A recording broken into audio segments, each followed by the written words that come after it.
Piece of good news is like everything to me. Like it's like when kids, grown-ups, teenagers get all together and just creates happiness. Welcome to part 17 of A Piece of Good News. We are at the Peekskill Riverfront and the youth have organized a rally that just finished. We want to show you what they put together. They brought together all these artists to share spoken word, dances, singing, and just a lot of feelings. So check out what they had to say.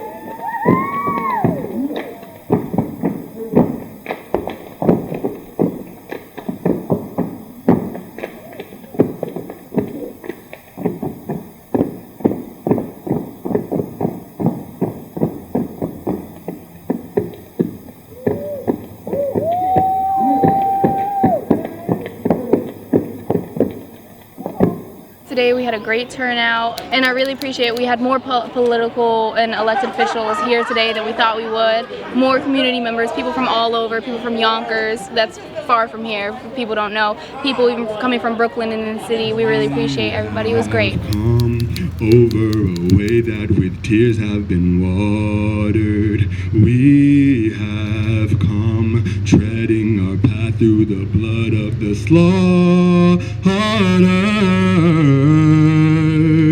Out from the gloomy past, still now we stand at last, where the white gleam of a bright star is cast. Thank you. Today what I wanted to talk about are some problems and some solutions in our town, because it's not just about naming the problems, it's about naming the solutions. In the high school, after a day where we have a fight or a couple fights, the next day they bring more officers into our school. There have been times where there was 5 police cars outside of our school, and on a regular day we have at least 1 police officer. And although he is very kind to the kids in our school, I don't feel comfortable having any armed police officers in our school for multiple reasons. Either something can happen and we can have something that usually happens on the streets unfortunately happen in our school. I don't want to see any of my classmates be murdered or assaulted by a police officer in the safety of our school. You're supposed to go to school to be protected by our principals and by our administrators and not be assaulted by the police. We also, instead of bringing more police into our school, need to bring more social workers. After fights, oftentimes what happens is that security gets called and then the police officer gets called, but they don't call the social workers. The social workers are the people that we need to help people understand why they reacted the way they reacted and to really fully understand our students and our peers. I'm here because when I moved to this area in New York about a year ago, my mom wanted me to be more inclusive with people and my culture and help the world become a better place. I'm really happy and proud of all my other peers that we did such a good job. We need to get provocative. Black Lives Matter isn't solely applied to police brutality. It's applied to mass incarceration, gentrification, but today I want to spread some knowledge and opinions on the historical and current racism practiced in the healthcare system. Currently, minority people make up 10% of research subjects, yet they're about 30% of the United States population. We need more research done on mental health for Black and brown people. They deal with something called intergenerational trauma, a complex form of PTSD, which can literally be described as slave ships, the slave whippings, the tearing apart of families, the constant lynchings, and even today seeing people like themselves being murdered on the news. All literally stain their DNA, and mental health issues are passed on to their children. Black people are more likely to get depression with everything going on right now. They need more mental health support. It's traumatizing. A lot of the speeches today were about how we are like the generation that's going to like affect change.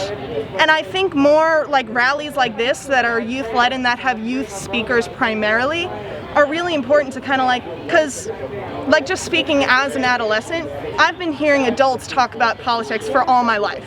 You know, and to kind of see my peers and people my age taking such an affirmative stance it reinforces my own idea of what's right and what I need to do to make the world I live in better. Now is the time we love, not hate. Be loud, not quiet, and demand change for the people that are, have been, and will be victims of such horrific inequity, injustice, hatred, bigotry, prejudice, and racism that is built within our nation. Thank you. For the change that we seek, for the big change that we seek. You should be voting not just once every 4 years for your president, but every 2 years for your congressmen and women, every 6 years for your senator, every 4 years for your school board members, every 4 years for your governor, who in turn elects your statewide school board members, or every 4 years for your mayor, who actually possesses power over your police funding. You want to reallocate police funding? Who's your mayor? Who's in the mayor's office? You see, we come to these rallies to point the finger at everybody else. Point the finger at the government, point the finger at our chairman, point the finger at our senators and congressmen and our president, but we fail to point the finger at ourselves. Things will never change fast enough, or at all, if we don't hold ourselves accountable, if we don't invest our time and our energy into politics.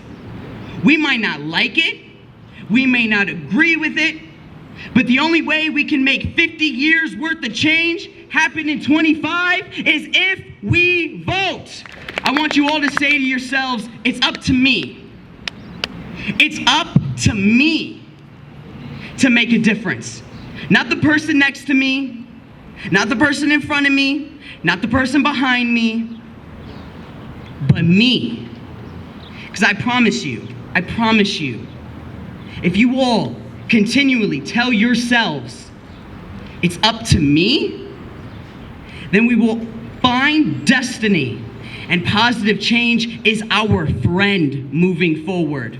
Learning about history is more than just slavery. Learning about our history as a black community is more than us being in chains, more than us being in chains, more than us being enslaved. It's more than what they tell us. It's more than what is in their books. And we need to learn that. People need to learn that we are more than what our ancestors were. In Africa, we were beautiful people. We had hopes and dreams and desires, and then it was taken away, and we were stripped away from our humanity and our rights and put in a place that is not our home. But now we are here, and we are being thrown to the side and disregarded because we are not like the ones who founded this place. We the youth matter. Our voices are important. Our struggles are valid. Our strength and our courage will be in the history books. We are becoming the change that we wish to see in the world. We have the representation, we have the support, and I feel hopeful that our youth and even our leaders and old adults are supporting us now. So it's a movement.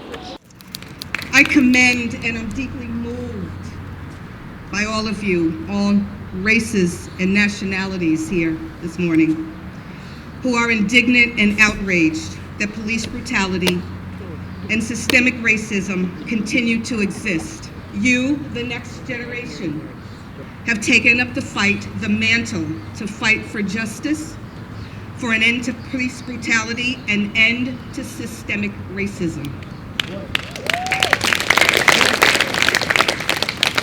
I know for a fact that my generation stands by you and supports you. We may not always show up because we are tired.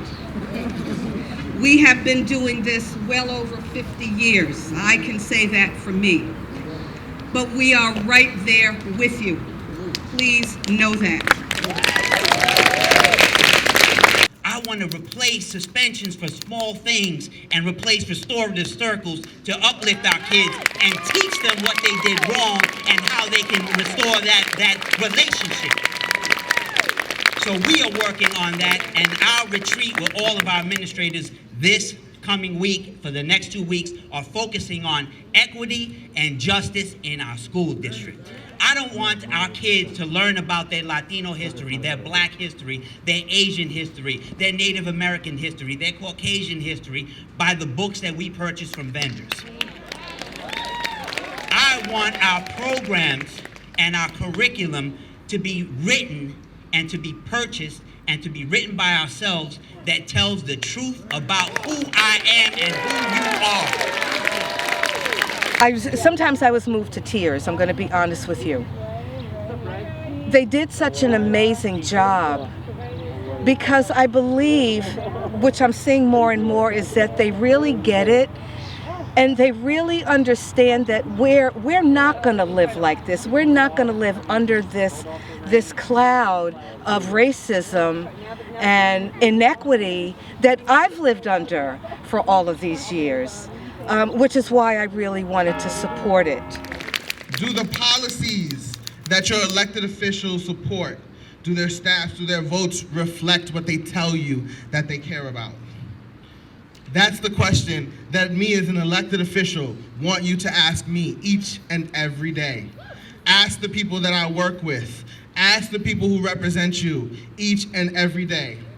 And after you find out what thing you're going to do, after you look at that list and you check a box and you say, I've done this, I've done that. After you do something, do more.